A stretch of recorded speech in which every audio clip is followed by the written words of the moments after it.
Lapit mga kaibigan,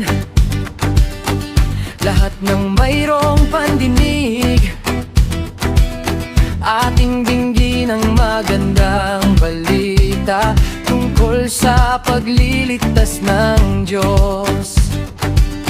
Mensahe ng katotohanan ay dinggin, ito'y nagdudulot ng kalayaan.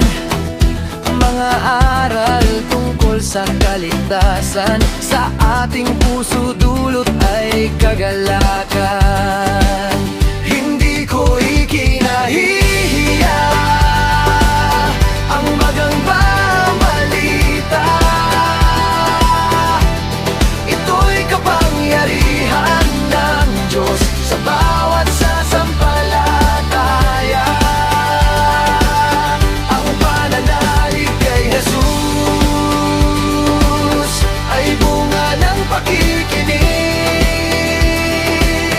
sa mga nangaral ng mabuting balita. Dinggin mo ang salita ng Diyos, mga aral na humihipon ng buhay, mensaheng